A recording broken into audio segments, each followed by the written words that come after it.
This punishment device from ancient Egypt looks very creepy, but believe me, you are about to see even creepier and more frightening devices used for punishment and torture.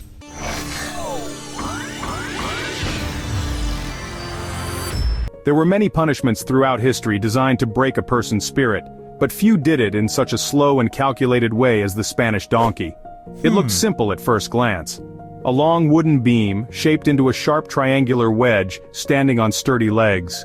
But this was no ordinary bench. This was a device designed to make every passing second feel worse than the last. A person placed on the Spanish donkey was made to straddle the sharp edge like it was a saddle. At first it may not have seemed unbearable, but then came the waiting. The sharp beam pressed harder and harder into the victim's body under their own weight. The longer they sat, the more the pain increased. In some cases, additional weight was tied to the victim's ankles, pulling them down and making the experience far worse.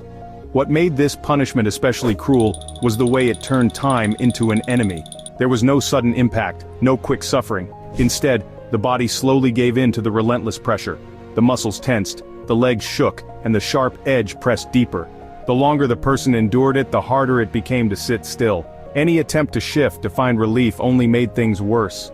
This punishment was used in different places and time periods, often in military settings as a form of discipline. It was not meant to be quick. It was meant to test patience, endurance, and the breaking point of both the mind and body. Some were left sitting for hours, others for much longer depending on the severity of their punishment.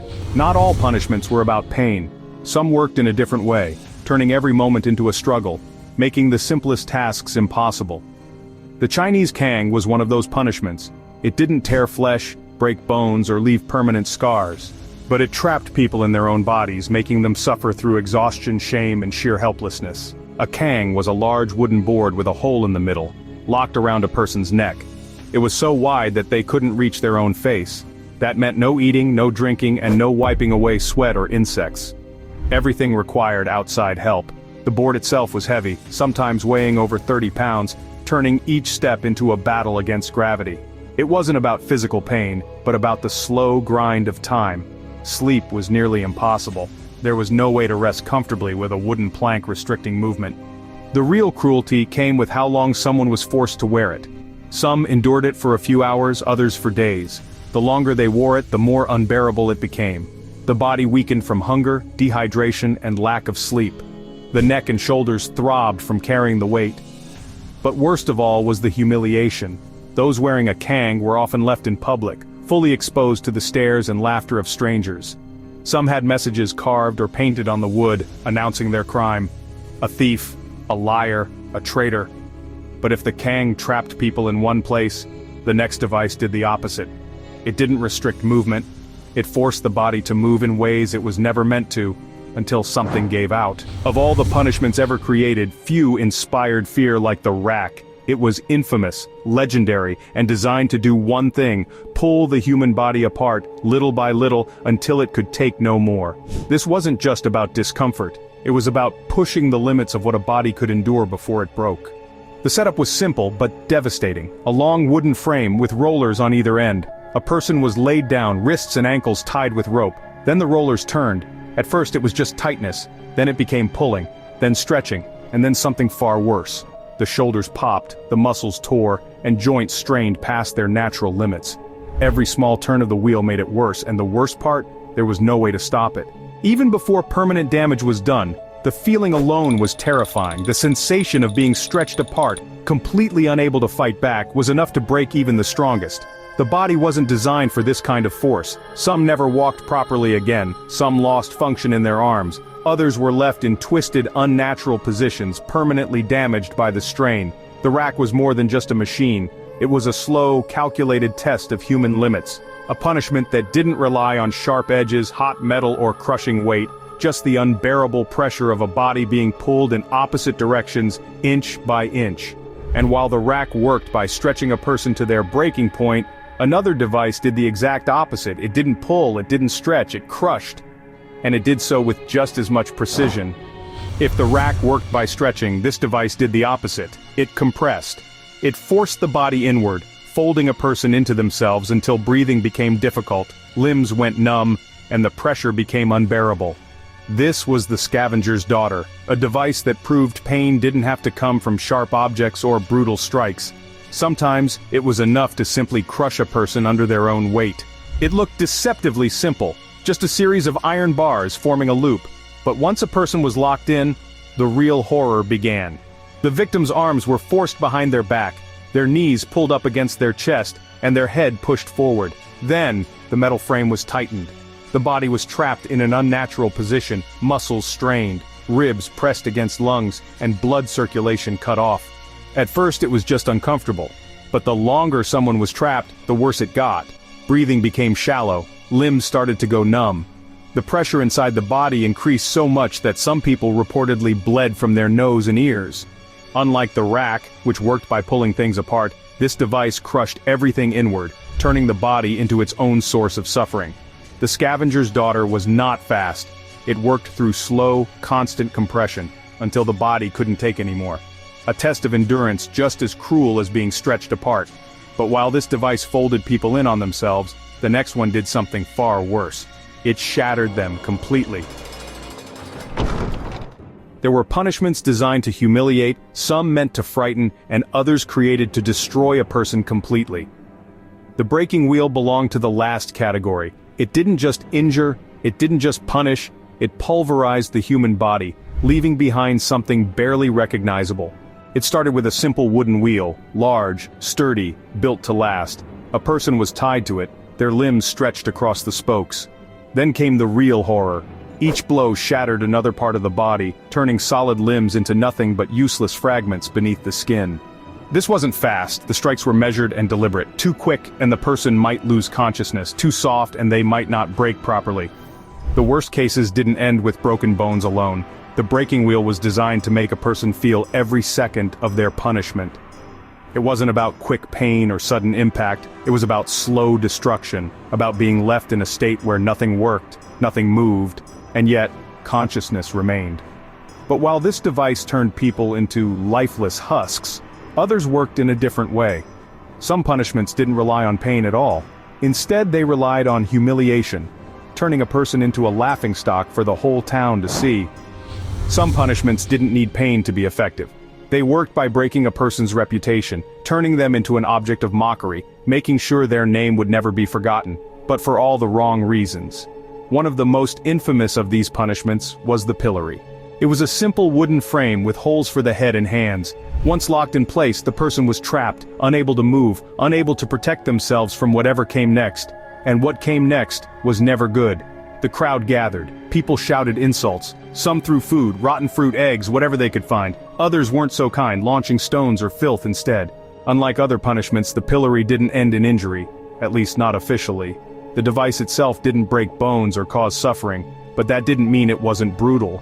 The real pain came from time, standing there for hours, exposed to the heat, the cold, the rain, unable to shift or even scratch an itch. And then there was the shame, knowing that everyone saw you as a criminal, knowing that even after you were released, the memory would never fade. Some who endured the pillory were never quite the same. Some became outcasts, unable to return to normal life. Others faced injuries, not from the device but from the crowd. In some cases, the public turned violent, throwing more than just insults. And when that happened, there was no escape.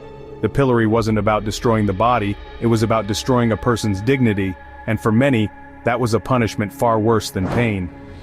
Some punishments relied on fire, others on steel, but this one used something even more unpredictable: water. It didn't break bones or leave lasting wounds, but it could terrify, humiliate, and leave a person gasping for breath. The ducking stool was a punishment designed to make sure its victims suffered under the weight of both their crime and the water beneath them. It looked almost like a chair, but not one meant for comfort. A wooden seat, mounted on a long beam, usually placed near a river or pond. A person, often someone accused of gossiping, scolding, or being a public nuisance, was strapped in, completely helpless. Then with a sharp pull, they were plunged into the water. The first few seconds were just shock. The icy water rushed in, filling the nose and mouth before they were yanked back up. But relief never lasted long. A few desperate gasps of air, a moment to process what had just happened, and then another drop. Again and again they were submerged, each time staying underwater a little longer, each time growing more exhausted, more panicked. This punishment wasn't about pain, it was about fear. The fear of not knowing when the next plunge was coming. The fear of not getting enough air before being dragged down again. The fear of not coming back up at all. The people watching might have laughed, jeered, even cheered. But to the person in that chair, the minutes felt endless. Some punishment devices were as much about fear as they were about suffering. Few things struck terror like the Iron Maiden, a tall coffin-like structure lined with sharp spikes on the inside. It wasn't designed for a quick punishment. It was meant to trap its victim in a tight, enclosed space, making every small movement a mistake. The idea was simple. A person was placed inside, standing upright, and the heavy doors were shut. The spikes weren't meant to pierce deeply, just enough to discourage movement. Trapped in the darkness with no room to shift, every breath had to be measured, every twitch calculated. Unlike other devices which worked through force, this one used stillness as its greatest weapon. The more a person struggled, the worse it got. Though the Iron Maiden is often associated with medieval Europe, many historians believe it was more of a legend than a widely used punishment. But that didn't stop people from fearing it. The mere idea of being locked away, completely surrounded with no way out, that alone was enough to make it one of history's most infamous devices. But while the Iron Maiden kept its victims standing, locked in place, the next device forced them into a position that was just as unbearable. And instead of sharp spikes, it used gravity as its weapon. Some punishments were brutal, others were psychological. And then there were those that relied on positioning alone to make every second worse than the last. The Judas cradle was one of them, a triangular wooden structure designed to make sitting down the worst possible choice. It worked like this. A person was lowered onto the sharp, pyramid-shaped seat, their body forced into an unnatural posture. At first it may have seemed manageable, but that feeling never lasted. The longer they remained there, the more the weight of their own body worked against them. Their legs trembled, their muscles burned, and any attempt to shift only made things worse. Unlike devices that crushed, stretched, or pierced, this one relied entirely on gravity. There were no chains pulling in opposite directions, no heavy restraints, just a person's own weight, pressing down in a way the body was never meant to handle. It wasn't a fast punishment. Instead, it was a slow, creeping discomfort that grew worse with time. Every second spent on the Judas cradle was a test of endurance, a battle between exhaustion and control. But while the Judas cradle forced people into stillness, the next device did something different. It wasn't about pain at all. It was about humiliation, control, and making sure two people who hated each other had no choice but to face their problem together. Not every punishment relied on pain. Some were meant to force reflection, to turn frustration inward, and to make an argument last longer than anyone wanted. The shrew's fiddle was one of those punishments, a simple wooden or metal collar, but one with a cruel design. It locked two people together, face to face, with no way to escape each other. This device was often used for those who wouldn't stop fighting. Neighbors, siblings, or more commonly, women accused of gossiping or arguing too much. Their wrists and necks were locked into the fiddle, trapping their hands in front of them like they were holding an invisible violin. And that was the worst part. With their hands bound, there was no way to push each other away, no way to stop the uncomfortable closeness.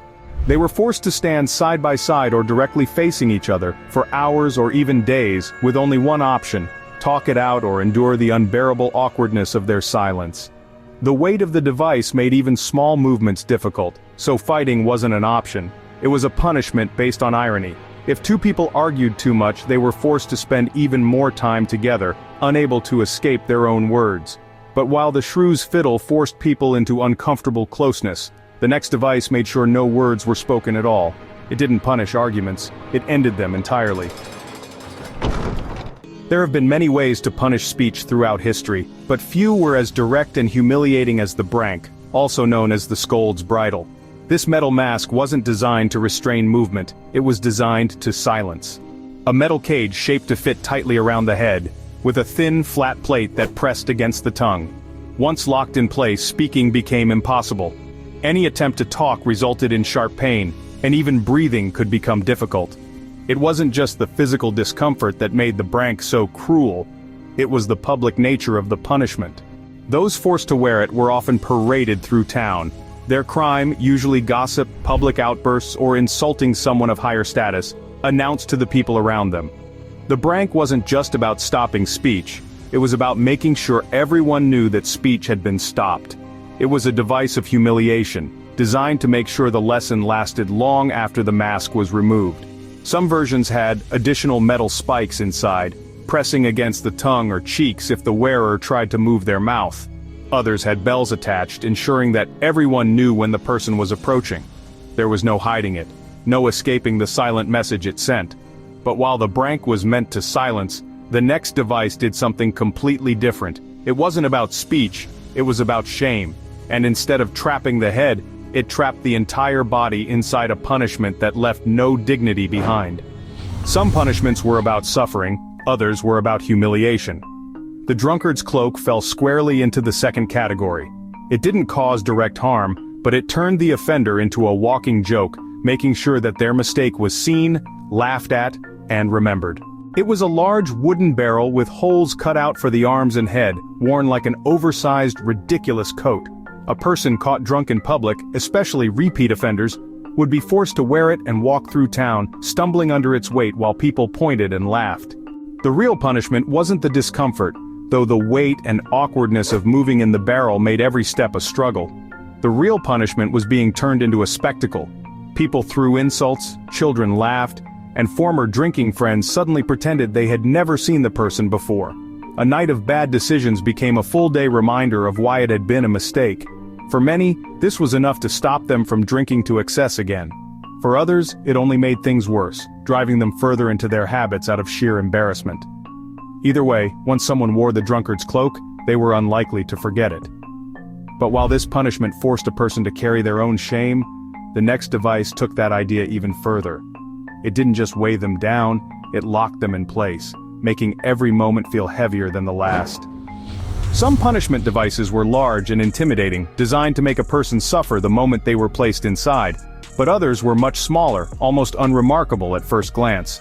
The thumbscrew was one of these, a simple device, made of metal, small enough to fit in a pocket yet capable of delivering some of the worst localized pain imaginable.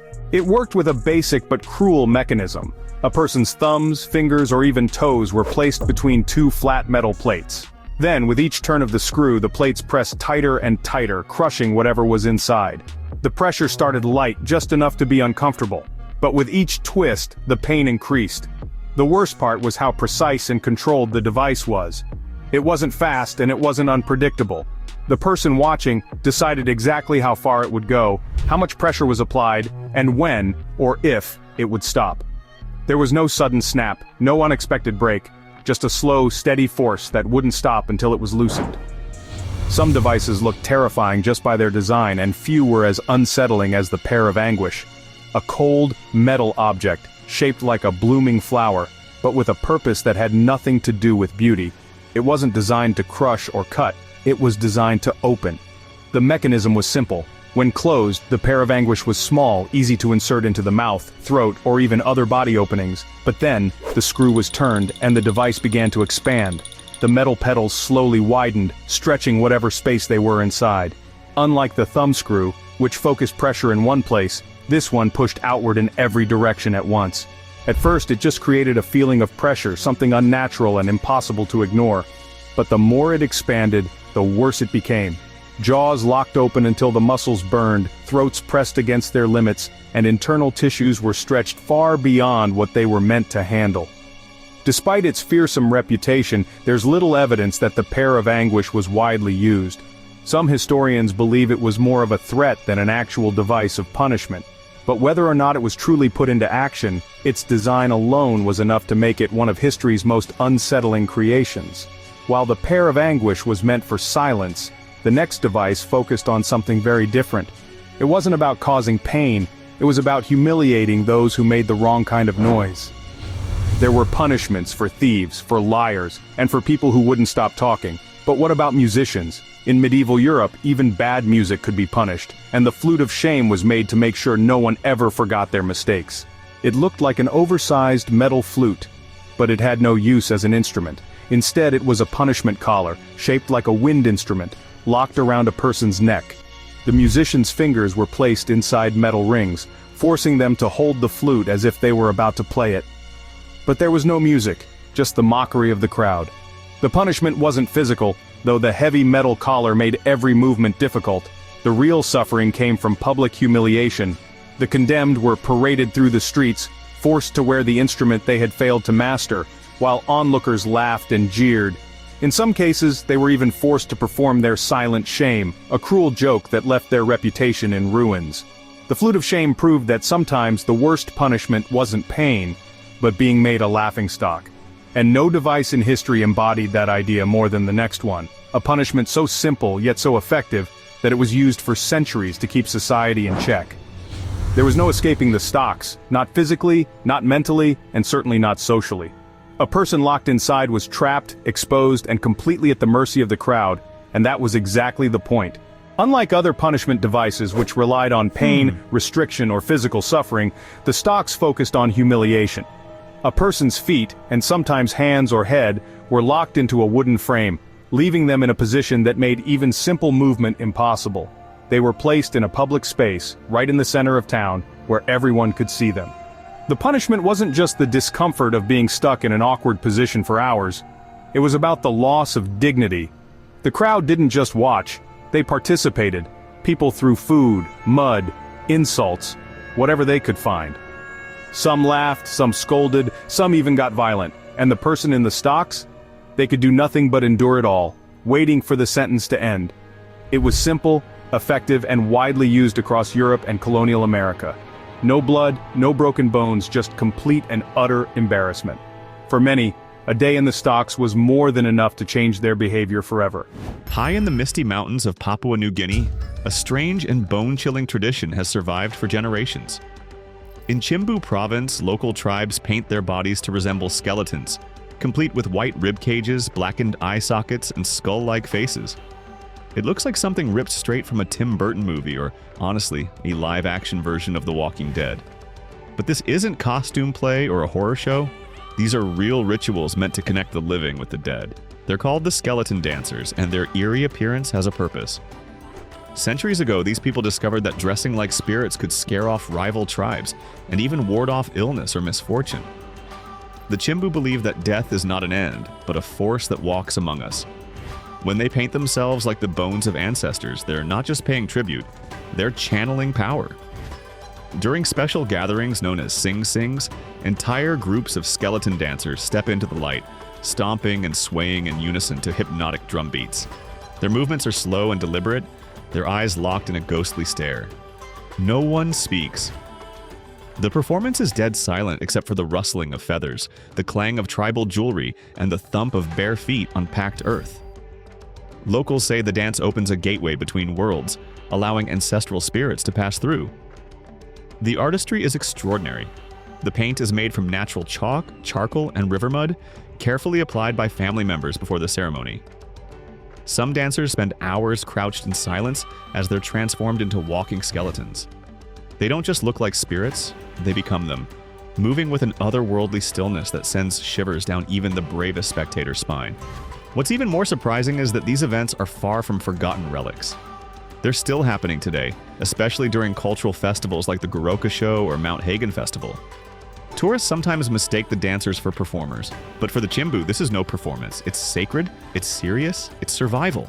Do not worship me!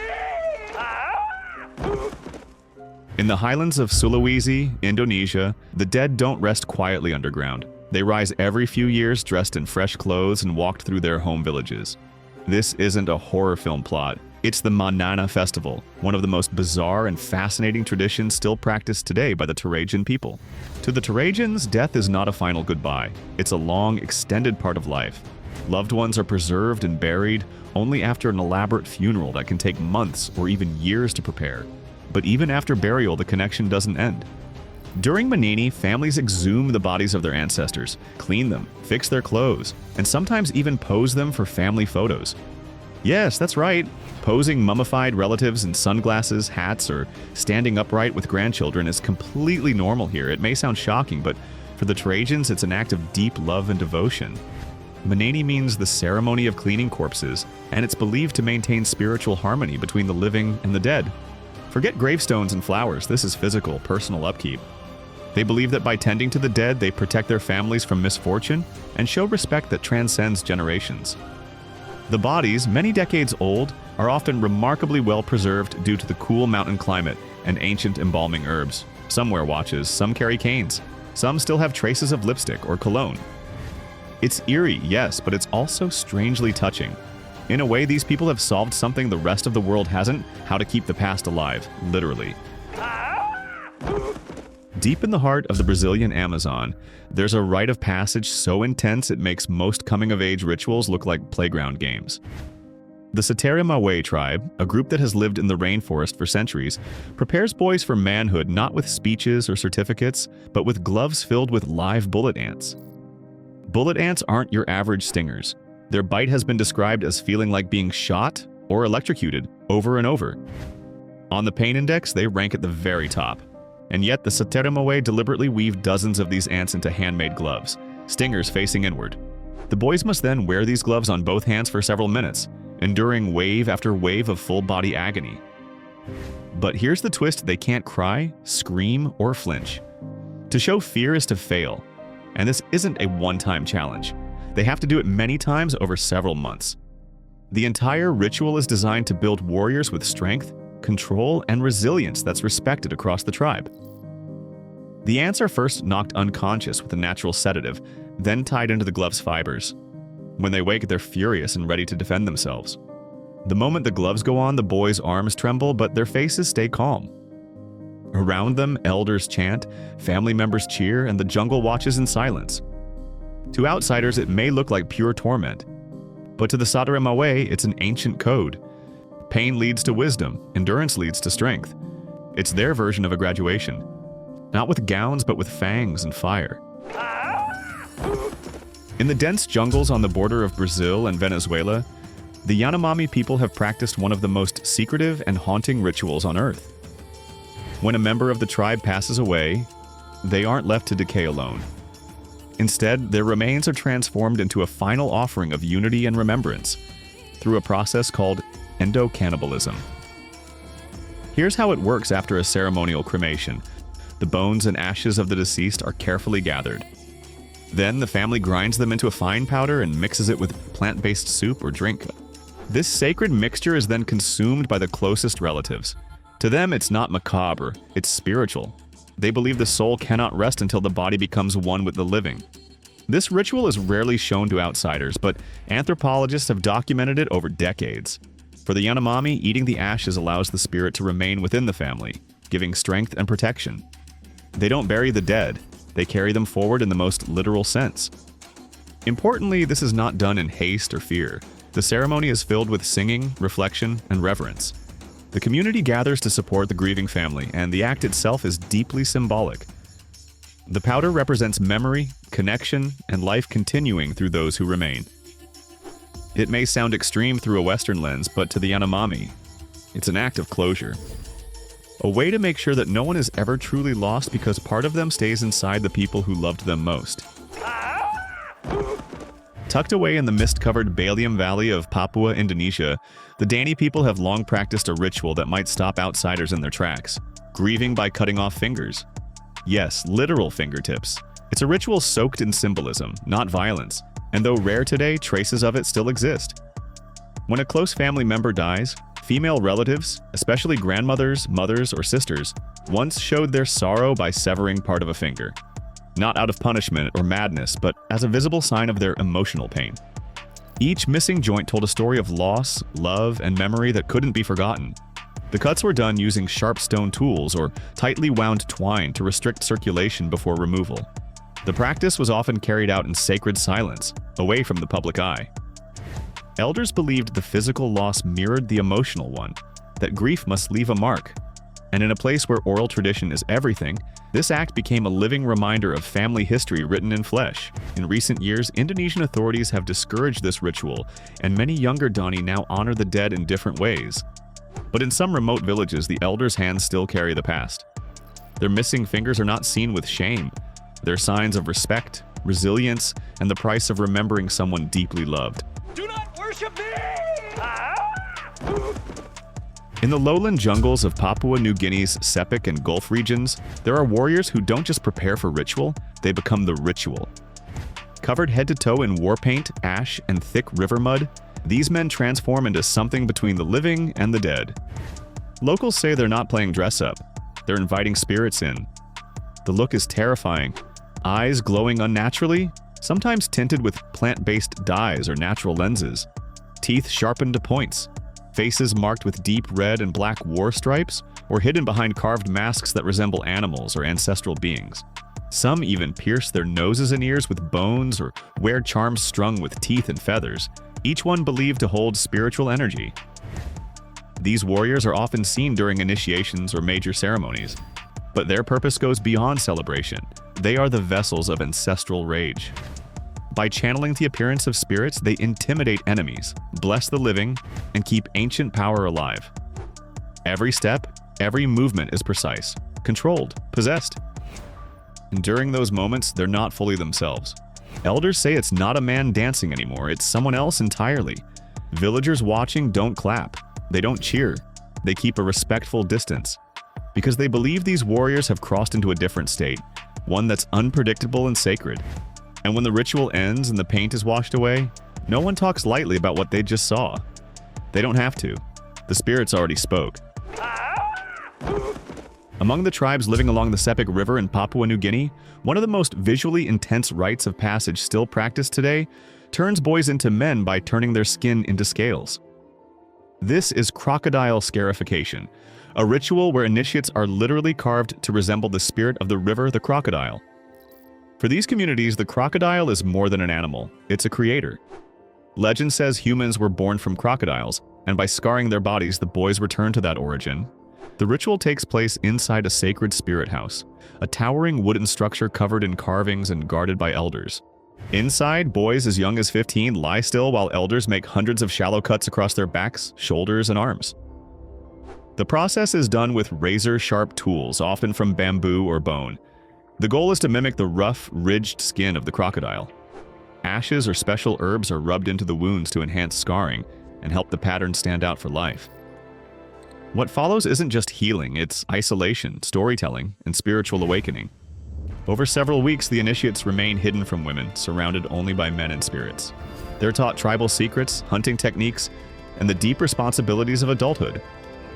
When they finally emerge, bodies covered in fresh scars, they are no longer boys. Their families celebrate with drums, dances, and feasts. And every mark on their skin tells the world they've survived. They've transformed. They carry the spirit of the crocodile now. For centuries, on the wide plains of Kenya and Tanzania, becoming a man wasn't about a birthday or a driver's license. Among the Maasai, it meant standing face to face with one of Africa's deadliest predators, the lion. This ancient rite of passage is known as Alamayo, and while the practice has faded in recent years, the legacy of it still runs in the blood of the Maasai warriors. Traditionally, a young Maasai man, or Moran, had to track and confront a lion as a test of courage and strength. The hunt wasn't reckless.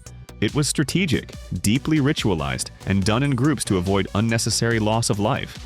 The goal wasn't just to survive, it was to prove you could face fear and win. The mane of the lion, if the hunt succeeded, would be kept as a badge of honor. That mane wasn't just fur, it was a symbol of becoming a protector, a leader, a warrior. Today, lion hunting is no longer encouraged or legal under wildlife protection laws, but the Maasai have shifted their traditions into symbolic forms. Young men still train with spears, wear ceremonial red shukas, and participate in dances and mock battles. These modern rites keep the warrior spirit alive without taking from the wild. And even now, the memory of Alamayo echoes through the villages. The bravery, the precision, the willingness to bleed for respect, it's all still there. Just redirected. After all, the Maasai haven't forgotten what it means to face the impossible and stand tall.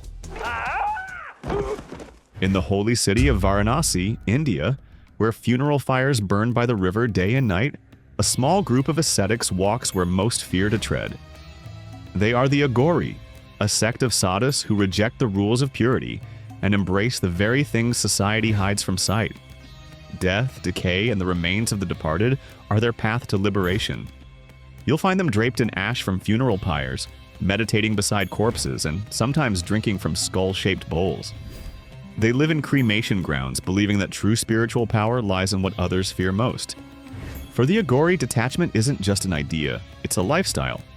They eat what others won't, sleep where no one dares, and chant through the night in places most wouldn't enter during daylight. One of their most controversial practices? Consuming what remains of the dead, not in hunger, but as a ritual of transgression and transcendence. In these moments, they say the line between human and divine dissolves. The body is temporary. The soul is all that matters. By engaging with the taboo, they believe they erase ego and connect directly with ultimate truth. To outsiders, it might look disturbing, even dangerous. But the Agori don't want your approval. They seek something bigger. Something beyond life, beyond death, and definitely beyond comfort. And in the shadows of the cremation grounds, they believe they find it. Do not worship me! On the remote islands off the coast of Sumatra, where thick rainforests meet turquoise waters, lives the Mentawai tribe, a people whose traditions are as raw and bold as the jungle they call home. Among their customs, one stands out instantly: women sharpen their teeth to razor points. Not for intimidation, but for beauty. To the Mentawai, a woman with sharp, symmetrical teeth is a woman in harmony with nature and spirit. The ritual is done with primitive tools, usually a chisel and hammer, and honestly, the process can take hours. There's no anesthesia, just steady hands, determination, and generations of belief behind every strike. The woman remains calm, composed, often guided by a shaman who blesses the transformation. Once complete, the look is unmistakable. A smile filled with fine, pointed teeth, gleaming like carved ivory. It's not considered scary, it's sacred. The sharpened teeth are believed to protect the soul from imbalance and attract good energy. The ritual is often part of a bigger preparation that includes tattoos, plant-based body ink, and, some time spent in spiritual reflection. You won't find these practices advertised in travel brochures. But deep in the Mentawai forests, where the sound of the surf mixes with ancient chants, these rituals are alive. The pain isn't seen as suffering, it's seen as becoming. A transformation carved into bone, silent, permanent, and powerful. In the heart of Malawi and parts of Zambia, masked figures move through dust and drum beats with otherworldly precision. These are the Nyao dancers, members of a secretive society tied to the Chewa people, and their ritual performances are like nothing else on Earth. Covered in elaborate masks and layers of raffia or tattered cloth, they appear during funerals, initiations, and sacred ceremonies. But don't mistake this for theater. Each dance is a coded message between the living and the dead. The Nyao Society isn't something you casually join. It's an initiation bound by secrecy and silence. Members are taught symbolic dances, meanings behind dozens of masks, and how to channel ancestral spirits. When a Nyao dancer enters a village, they become a spirit, no longer a man, but something beyond. They don't speak, they don't break character, and no one dares to interrupt. The masks themselves are striking. Some resemble animals, others twisted human figures, even exaggerated modern caricatures. Each mask has a name, a role, and a message. One might warn of greed, another might represent death itself. The dances can be playful or downright frightening, but they always carry deep meaning, especially at funerals where they guide the spirit of the deceased to the next world. Outsiders aren't welcome at Nyao rituals without permission, and filming is often forbidden. To the Chewa, this isn't performance, it's protection, a way to keep the spiritual balance intact and show that even in death, the community still dances, still watches, still remembers. In the blazing heat of Ethiopia's Omo Valley, something wild echoes across the savannah. Bells, chants, and the sudden burst of feet pounding the earth. It's the sound of a Hamar bull jumping ceremony, a ritual that separates boys from men in a way that's anything but symbolic. There are no shortcuts here. To become a man in the Hamar tribe, you have to leap naked over the backs of a row of bulls. And that's just the start. The event begins with music, feasting, and dancing. But beneath the celebration lies deep tension. The young man, called the Ukuli, is stripped of his clothes and dignity and must run across the backs of up to 10 bulls, multiple times. If he falls, the ritual must wait until another day. But if he succeeds, he earns the right to marry, own cattle, and be considered an adult in the eyes of his community. But there's another side to the ritual, one that's loud, painful, and marked on skin. Female relatives, often sisters and cousins, line up to be whipped by the Maz, ceremonial men with long rods. These women dance, sing, and offer their backs willingly. Each scar left behind is not shame, it's pride. A show of loyalty and a promise that the young man is not alone. Their pain is seen as a sacrifice to strengthen the bond of family, and the scars are worn like medals. The ceremony ends in dancing and joy, but the memories etched in skin and bone remain for life. It's not just about the bulls, it's about pressure, tradition, and walking. Head first into a test your ancestors faced before you. And in a world where adulthood can mean many things, the Hamar makes sure it's earned, not given. In the remote Sepik River region of Papua New Guinea, there stands a towering structure that holds no windows, no comfort, and no easy exit. It's called the House Tambaran, the Spirit House. And for the Kaningara people, it's where boys vanish and men emerge, changed forever. Entry into this house marks the beginning of one of the most intense tribal initiations still practiced today. Young boys are taken from their families and secluded inside for weeks, cut off from the outside world. Inside, they are not just taught, they are reshaped. Their bodies, their minds, and their spirits are stripped and rebuilt.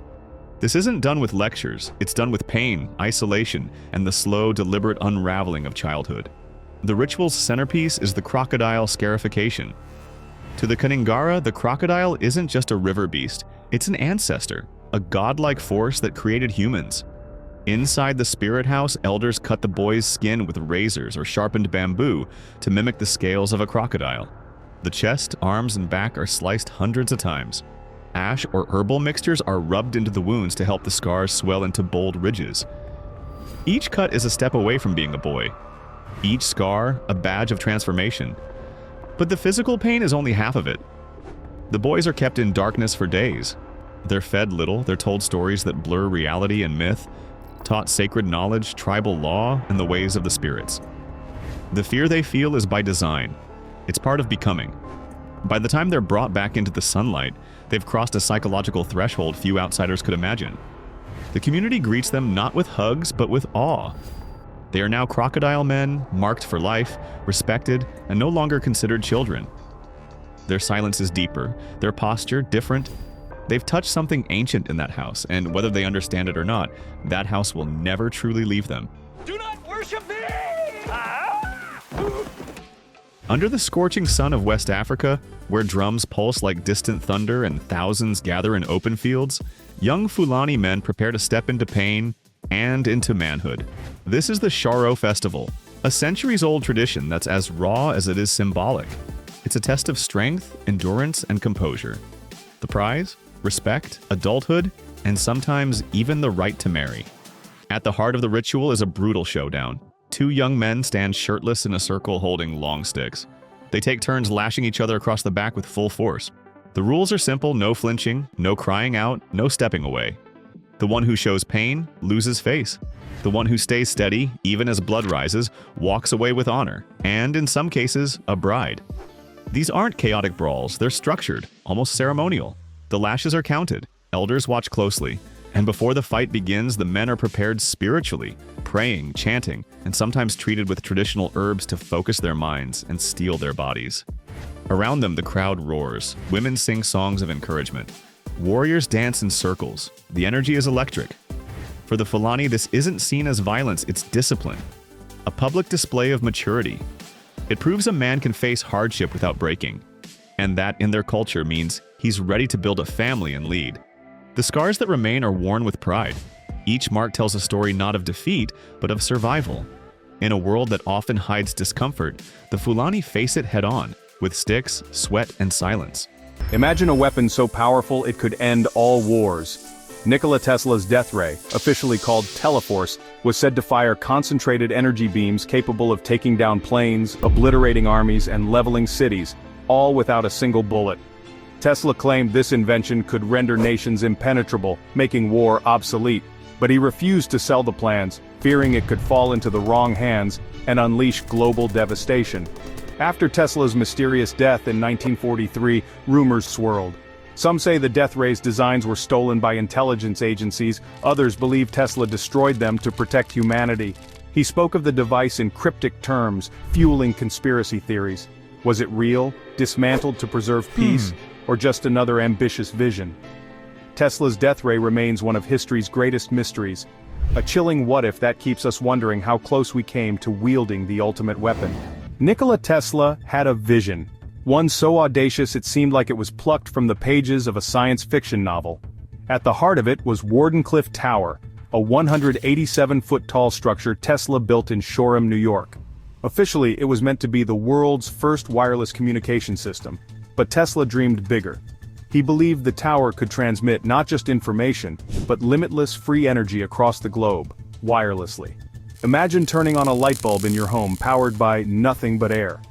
That was Tesla's goal. However, the project faced relentless opposition. J.P. Morgan, Tesla's initial backer, famously withdrew funding when he realized free energy wouldn't turn a profit. Without money, construction stalled. But here's where it gets strange. Tesla hinted that Wardenclyffe was more than it seemed. He spoke cryptically about its other uses, and after its demolition in 1917, rumors began to swirl. Some said it could harness weather, others claimed it was a prototype for a device far more powerful than the death ray. The truth remains buried, just like the tower's underground network of mysterious tunnels. Could it have changed the world, or was it doomed by forces that feared its potential? As Tesla's dreams of wireless energy faded, his name became linked to a story so bizarre it feels pulled from a Hollywood script. The Philadelphia Experiment. It begins in 1943, the same year Tesla died, when the U.S. Navy supposedly conducted a secret experiment to render a warship, the USS Eldridge, invisible, but that's not all. Witnesses claimed the ship not only vanished but reappeared miles away, teleported, before returning to its original position.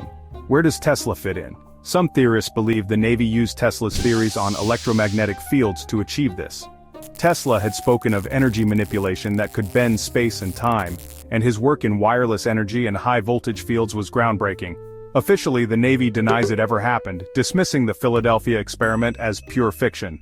But the strange accounts of sailors suffering from radiation burns and memory loss paint a darker picture. Did Tesla inadvertently leave behind the knowledge that made such an experiment possible? Or is this just another layer to his enigmatic legacy? The Philadelphia experiment remains one of the most chilling tales tied to Tesla's genius, a haunting reminder of how far humanity is willing to push the limits of science. If you thought the Philadelphia experiment was strange, this takes things to another level. In 1899, while working in his lab, Tesla claimed to intercept signals, not of this Earth. Using his advanced wireless transmitter, he picked up rhythmic pulses, too deliberate to be natural. At first, he thought they were from space, but as he listened, Tesla became convinced. These were messages from intelligent beings. Why wouldn't aliens seek Tesla out? His inventions pushed the boundaries of science, unlocking secrets that baffled his peers. Rumors suggest that beings drawn to his brilliance may have visited him. Tesla's genius for patterns and communication made him the perfect candidate to understand them, perhaps without words. Did his experiments open a door for contact, or was it simply his unmatched imagination interpreting noise? Tesla left cryptic writings on life beyond Earth, hinting that the knowledge he gave us may not have been entirely his own. Whatever he heard in that lab, the question lingers. Did Nikola Tesla have a connection to something out there? Tesla's experiments didn't just shake the world of science, they may have literally shaken the Earth. In 1908, a massive explosion flattened over 800 square miles of Siberian forest near the Tunguska River. Witnesses described a blinding flash and a column of fire roaring into the sky. Theories about the cause range from meteor impacts to alien intervention, but here's where it gets wild. Some believe Tesla's experiments might be connected. At the time, Tesla was working on his magnifying transmitter at Wardenclyffe, attempting to send energy wirelessly across vast distances. He once claimed he could direct energy to any point on the globe, and in a fit of curiosity, may have tested his invention by targeting an uninhabited region, like Siberia. Did Tesla accidentally trigger the Tunguska explosion with a focused energy beam? No evidence exists. But the timeline, Tesla's experiments, and the unexplained devastation keep this theory alive. Could his genius have reached further than even he intended? It's a mystery that refuses to die. Tesla's inventions weren't just about energy, they could tap into the very vibrations of the Earth itself. In 1898, Tesla developed a small mechanical oscillator, a device no larger than a fist. When it operated, it created rapid vibrations that could resonate with any structure. Tesla's own accounts suggest that during a test, the device nearly brought down his New York lab. The walls shook, glass shattered, and panic erupted as Tesla had to smash the device with a sledgehammer to stop it. But here's the chilling part. Tesla hinted that the oscillator, properly tuned, could trigger earthquakes. He believed everything in the universe had a natural frequency, and by matching it, you could amplify energy to unimaginable levels. Was this Tesla's accidental foray into weaponized technology? Some say his oscillator was confiscated or quietly suppressed after proving too dangerous. Others believe he dismantled it himself, fearing its potential. Either way, the story of Tesla's earthquake machine is a sobering reminder of how far his experiments could push the limits of science. And if shaking the earth wasn't enough for you, just know that Tesla also dreamed of conquering the skies. Hidden in his writings are plans for a flying machine unlike anything imagined at the time. While others focused on propellers and wings, Tesla envisioned a craft that could levitate using electromagnetic forces. Shaped like a disc, eerily similar to the flying saucers seen in UFO sightings, it would be powered wirelessly by Tesla's towers, drawing energy directly from the Earth's ionosphere. Tesla spoke passionately about his design, claiming it would revolutionize transportation. Unlike clunky airplanes, his machine could lift off vertically, hover, and travel silently at immense speeds. But like so many of Tesla's ideas, this one remained unbuilt, buried by lack of funding and skepticism. Yet, his blueprints survive, fragments of a vision decades ahead of its time. Could Tesla's concepts have influenced later technologies? And more importantly, did he unlock secrets of flight that are still being explored today? The idea of Tesla's flying saucer reminds us of his endless ambition to break humanity free from the limits of Earth itself. What if our thoughts could transcend the boundaries of our minds, transmitted like radio waves connecting us silently across any distance? Nikola Tesla believed this was not just possible, but inevitable. In the early 1900s, Tesla began exploring the connection between the human brain and electromagnetic frequencies. He hypothesized that the brain operated like a transmitter and receiver of energy, emitting signals that could, in theory, be captured and decoded. Tesla even claimed to have experimented with devices that could amplify brain waves, hinting at the potential for telepathic communication. This wasn't magic, this was science. Tesla believed that everything, including our thoughts, vibrates at a specific frequency. By tuning into those frequencies, he theorized, it might be possible to send and receive thoughts instantaneously. But here's where it gets even stranger. Tesla spoke cryptically of one particular test in which he claimed to have heard thoughts that weren't his own. Were these signals from another mind, or something even more extraordinary? Some speculate that Tesla's brainwave experiments touched a field of science too advanced, too dangerous for his time. Did he unlock the key to telepathy? And if he did, who, or what, was listening? When Nikola Tesla died alone in his New York hotel room on January 7, 1943, the world lost one of its greatest minds. But as soon as his death was announced, something chilling happened. Government agents, reportedly from the FBI, stormed his room, confiscating boxes of Tesla's papers, notebooks, and inventions. The official story? They were securing his belongings for national security reasons, but what exactly were they afraid of? Tesla's notes were rumored to contain blueprints for energy weapons, wireless power, and devices capable of manipulating time and space.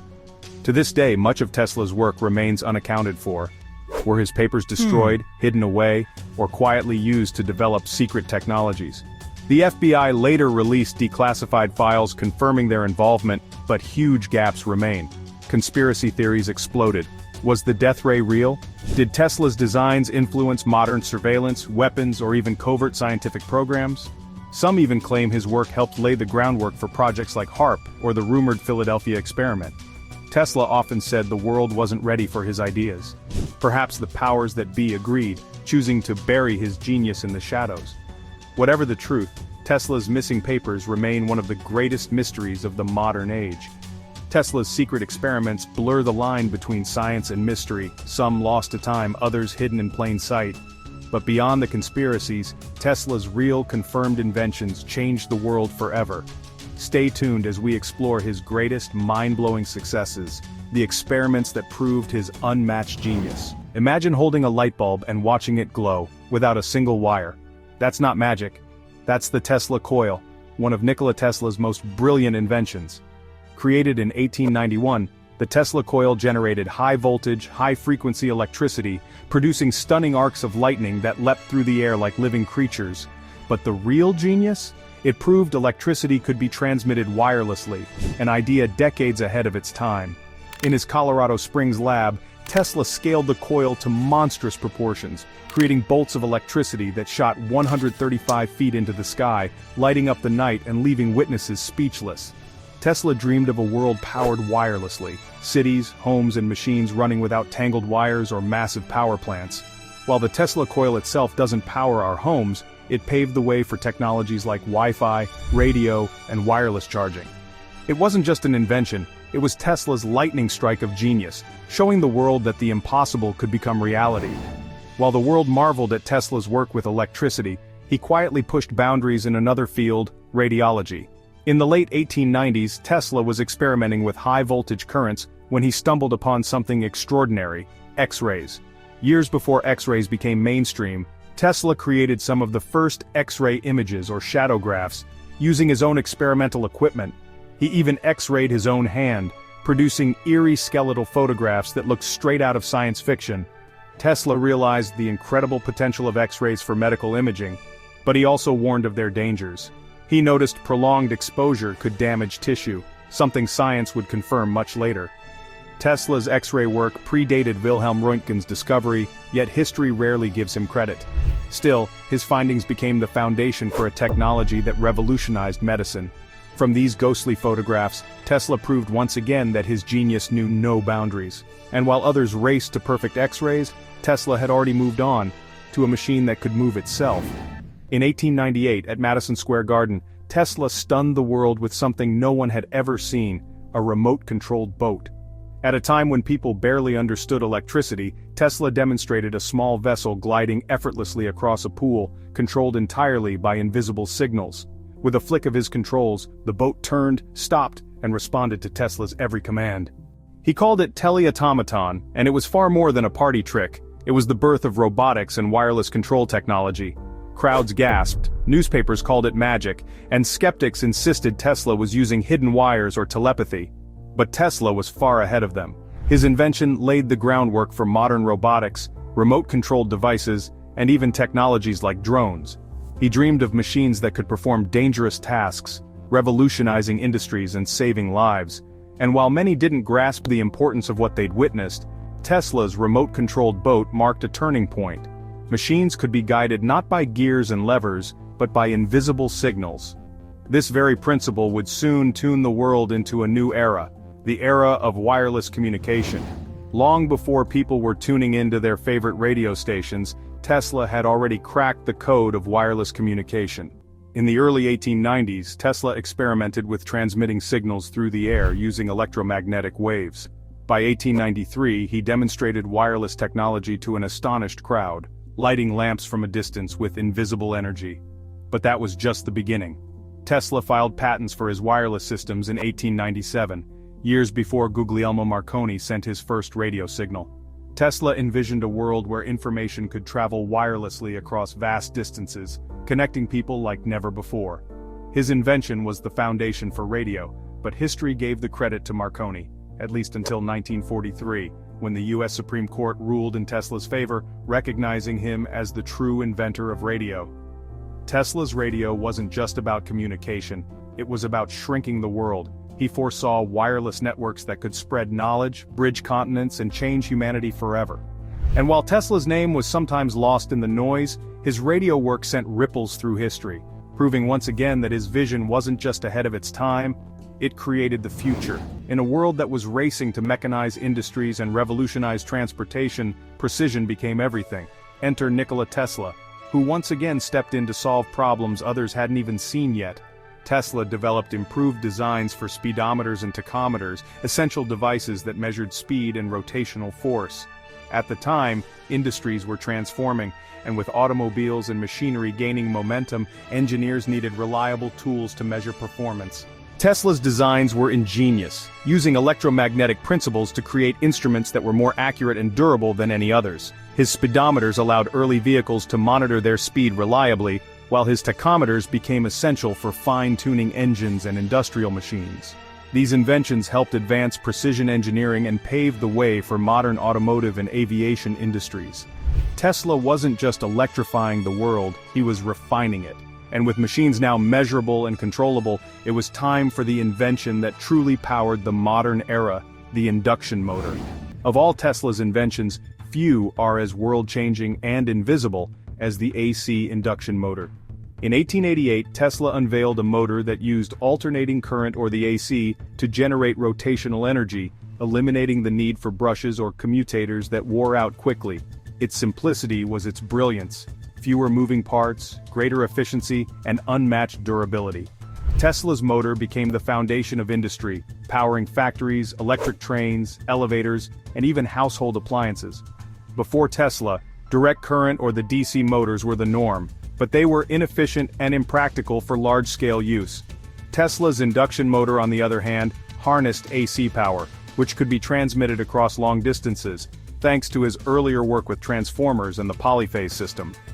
It was the beating heart of the modern industrial world, transforming not just machinery but society itself.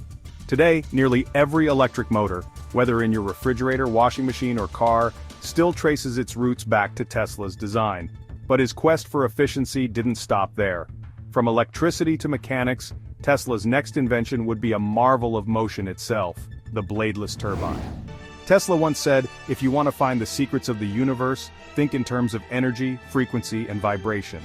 This philosophy came to life in his invention of the bladeless turbine, a sleek, futuristic machine designed to revolutionize engines. Unlike traditional turbines with blades, Tesla's turbine used a series of smooth, parallel discs. As fluids like steam or gas flowed across the discs, they spun rapidly due to friction, converting energy into rotational motion. Why was it so revolutionary? Tesla's turbine was compact, efficient, and far simpler than traditional designs. It could produce immense power without the wear and tear of blades, making it ideal for everything from power plants to vehicles. Tesla envisioned it as the engine of the future, a solution to the inefficiencies of steam engines and combustion engines of his day. While it never saw mass adoption, modern engineers are still revisiting Tesla's turbine for applications in renewable energy and clean technology.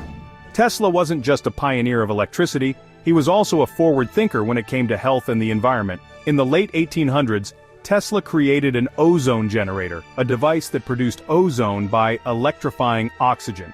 At the time, ozone was believed to have incredible purifying properties. Tesla saw its potential for cleaning air, purifying water, and even disinfecting medical instruments. With his deep understanding of high-voltage currents, he designed compact, efficient machines that could generate ozone safely and effectively. Tesla marketed these generators for health purposes, claiming they could remove bacteria and improve air quality. Decades later, we now use ozone technology in water treatment plants, hospitals, and even home air purifiers. Tesla was once again ahead of his time, seeing solutions for the future while the rest of the world was catching up.